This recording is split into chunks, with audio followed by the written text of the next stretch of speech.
Harlem, New York, 11:08 p.m., summer of 1935. The Cotton Club is thick with smoke, brass music, and men who believe money makes them untouchable. Dutch Schultz is already drunk when he notices the man sitting alone at the back of the room. He doesn't walk over calmly. He storms across the floor, laughing, pointing, drawing attention as he goes. Chairs scrape.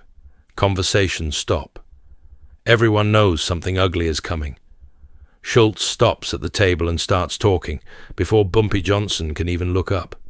He calls him names, not once, but repeatedly. Slurs, dismissive words meant to strip a man of dignity in front of witnesses. He grabs Bumpy by the collar, yanking him halfway out of his chair as if proving a point. A few people stand up. No one steps in. Schultz leans closer, spits on the floor, then up, saliva catching Bumpy across the cheek. He laughs again, loud, satisfied, certain he's just shown Harlem exactly who's in charge. Bumpy Johnson doesn't swing. He doesn't shout. He doesn't wipe his face. He slowly straightens his jacket, sits back down, and looks at Schultz without blinking. What Dutch Schultz doesn't understand is this. In Harlem, humiliation is not forgotten. It is collected. 7 days later, he will learn what that costs. To the people inside the Cotton Club that night, it looked like nothing more than another drunk insult from a powerful man who was used to getting away with everything. Dutch Schultz laughed, straightened his jacket, and walked back toward his table, as if the encounter were already over. In his world, it usually was. Schultz had built his empire on that assumption, that fear traveled faster than consequences. He controlled breweries, numbers rackets, trucking routes, and gunmen who didn't ask questions. In Manhattan, in the Bronx, even parts of Brooklyn, his name alone was enough to make men lower their voices. White gangsters whispered it with admiration. Politicians pretended not to hear it at all. And Harlem, in Schultz's mind, was just another territory that hadn't yet learned its place. What he failed to understand was that the insult he delivered wasn't personal in the way barroom insults usually are. It wasn't about pride or ego. It was about authority, about announcing, in front of witnesses, that a white gangster could humiliate a black power broker in the heart of Harlem and walk away untouched. That mattered, because Harlem did not belong to Schultz in the way Manhattan speakeasies did. It belonged to its people, and to the man who kept its underground running without chaos, the man Schultz had just dismissed with a grin. Bumpy Johnson stayed seated long after Schultz left the table. He listened to the music recover its rhythm.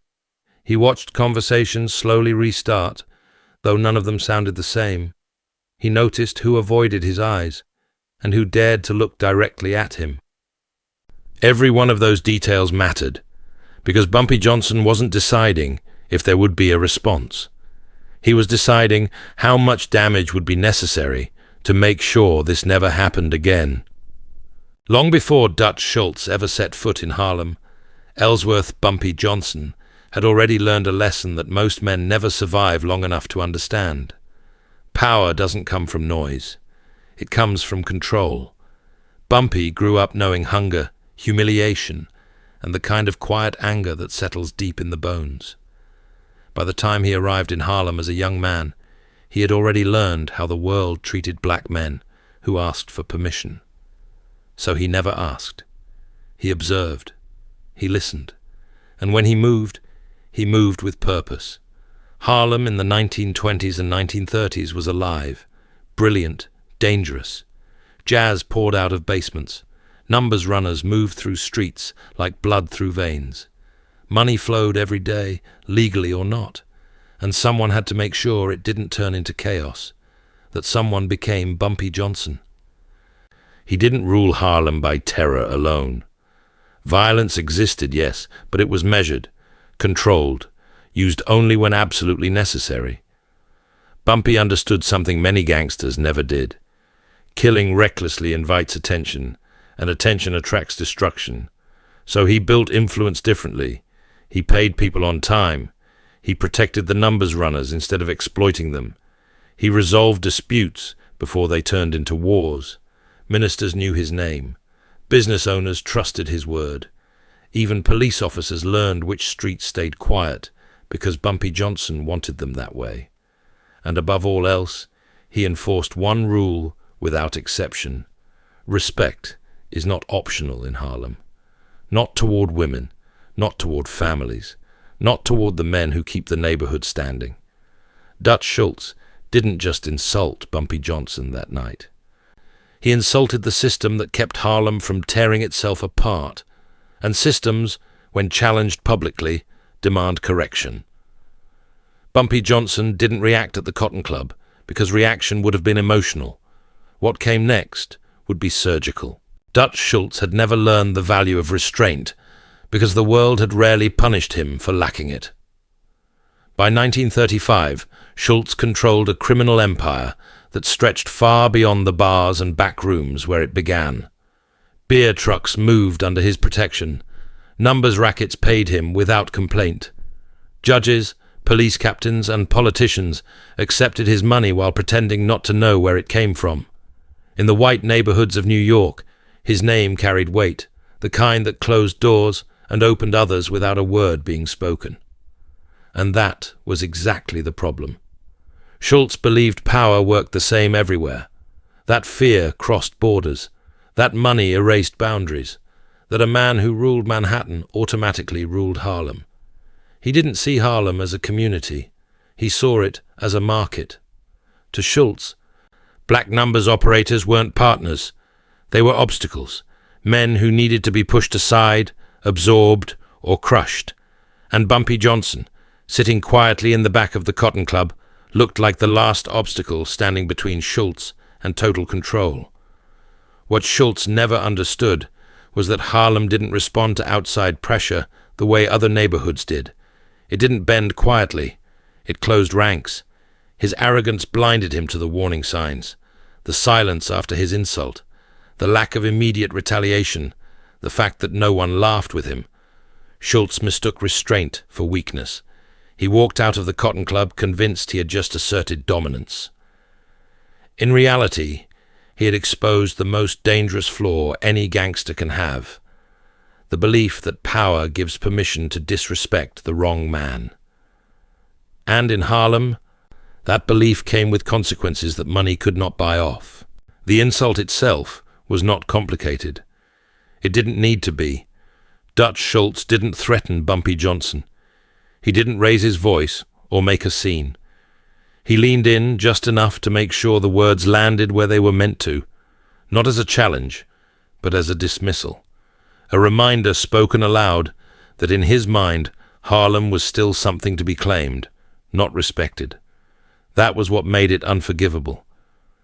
In the world Bumpy Johnson lived in, violence could be negotiated, territory could be divided, money could be shared. Even betrayal, in some cases, could be survived. But public humiliation was different. Public humiliation was a message, and messages, if unanswered, became permission. Every man in the Cotton Club understood that instinctively. They saw how Schultz said it. They saw who he said it to. And they saw that Bumpy Johnson did nothing in response. That silence was not relief. It was dread. Because Harlem had rules, even if outsiders refused to learn them. You did not insult a man who kept order. You did not do it publicly. And you certainly did not do it in front of witnesses who would carry the story into the streets before the night was over. Schultz left the club confident, unaware that the damage was already done. By the time his car disappeared down the avenue, runners were already whispering. Musicians were already repeating the story between sets. Bartenders were already deciding which side they would stand on if things turned ugly. Bumpy Johnson stayed behind, watching none of it directly, yet understanding all of it. The insult had crossed a line that could not be uncrossed. What followed would not be loud. It would be thorough. Bumpy Johnson did not leave the Cotton Club right away. He sat through the rest of the set, listening to the band finish a song that no one would remember by morning. Around him, the club slowly returned to motion, but the atmosphere never fully recovered. Laughter came back first. Conversation followed. Comfort did not. When Bumpy finally stood, it was without urgency. He adjusted his coat, nodded once to no one in particular, and walked out through the same door Schultz had used minutes earlier. No one stopped him. No one followed. Outside, Harlem breathed differently. The street was alive with late-night traffic, vendors packing up, numbers runners finishing their last drops of the evening. Life continued as if nothing had happened, and that was exactly why what had happened mattered. Bumpy walked for nearly 15 minutes without speaking to anyone. He didn't light a cigarette. He didn't rush. Each step was deliberate, the way it always was when his mind was working through something that couldn't be undone. Schultz had made a mistake, but not the kind that could be corrected with a warning or a threat. A warning would have made it private. Schultz had chosen public, and public insults required public consequences. By the time Bumpy reached his apartment, the plan was already forming, not in details, but in direction. No impulsive violence, no open war, no mess that would invite police scrutiny or outside intervention. This would be handled the Harlem way. Quiet pressure, economic isolation, fear that crept in slowly and stayed. 7 days was more than enough time. Schultz believed power was something you announced. Bumpy Johnson knew power was something you felt, usually too late to escape it. By the next morning, Harlem already knew what had happened at the Cotton Club. Not because anyone had announced it, but because information in Harlem didn't need an invitation. It traveled through barbershops, churches, numbers houses, kitchens, and back hallways faster than police reports ever could. By noon, every man who mattered understood the same thing. Dutch Schultz had crossed Bumpy Johnson in public. Bumpy didn't call a meeting. He didn't summon lieutenants or issue orders in a crowded room. That wasn't his style. Instead, he moved the way he always did when something serious was underway. One conversation at a time, carefully chosen, deliberately spaced. The first calls weren't threats. They were questions. Who was still taking Schultz's paper in Harlem? Which speakeasies were buying liquor from his trucks? Which numbers runners were being squeezed instead of protected? Every answer revealed another pressure point. By the end of the day, Bumpy understood exactly how deep Schultz's influence really went, and more importantly, how fragile it was. Schultz's operation depended on cooperation, not loyalty, on fear, not respect, and fear had limits, especially in a neighborhood that already trusted someone else. Bumpy didn't plan to confront Schultz directly. That would have turned the situation into a contest of egos. Instead, he planned to make Harlem quietly unavailable to him. No runners would be threatened. No shopkeepers would be punished. No violence would be announced. The message would be simple and unmistakable. Doing business with Schultz would become inconvenient, then expensive, then impossible. By nightfall, the first switches were already being flipped. Schultz still thought the insult was over. In reality, the clock had started ticking. The first signs didn't look like retaliation. No gunshots echoed through Harlem. No bodies appeared in alleyways. There were no warnings, no ultimatums, no sudden displays of force that would have made headlines by morning. Instead, business began to stall. A numbers runner who had worked with Schultz for years showed up to collect paper and was told it wasn't ready. A speakeasy owner expecting a liquor delivery was informed there had been a mix-up. A truck driver waiting near the river was told to come back tomorrow. Each delay on its own meant nothing. Together they formed a pattern. By mid-afternoon, Schultz's people started making calls. The answers were vague, apologetic, non-committal. No one said no outright. No one accused anyone of betrayal. They simply stopped cooperating the way they used to. That unsettled Schultz more than open defiance ever could have. Fear could be confronted. Violence could be answered. but uncertainty made planning impossible. By evening, word reached Schultz that 2 Harlem bars had quietly switched suppliers. No argument, no explanation, just a change in routine that suddenly left his trucks idle and his inventory piling up. Schultz assumed it was temporary. He assumed wrong. What he didn't realize was that Bumpy Johnson hadn't asked anyone to choose sides. Harlem had already chosen, and the first day ended not with a confrontation, but with a silence that felt heavier than any threat, the kind of silence that tells a man his influence is shrinking, and that there may be nothing he can do to stop it. By the second day, the inconvenience became expensive. Numbers houses that once turned over cash like clockwork suddenly slowed to a crawl. Collections came in late. Payments arrived short. Schultz's accountants began noticing gaps they couldn't explain without admitting something was wrong. Liquor shipments stalled across multiple routes. Drivers complained about bad information and changed arrangements. Speakeasy owners stopped returning calls altogether. When pressed, they offered excuses that sounded rehearsed. Illness, inspections, supply issues. None of it was dramatic. All of it was devastating. Schultz's men started asking questions, hard ones, the kind that revealed anxiety instead of confidence. Some of them began skipping meetings. Others quietly explored alternatives, testing whether doors that once seemed closed were suddenly open elsewhere. They were. By the third day, Schultz understood the truth he had been avoiding. Harlem was no longer neutral. Every attempt to reassert control only confirmed how little he had left. Threats fell flat. Bribes were politely declined. Violence was considered and then rejected because there was no clear target, no single person to punish without igniting a war he could not win.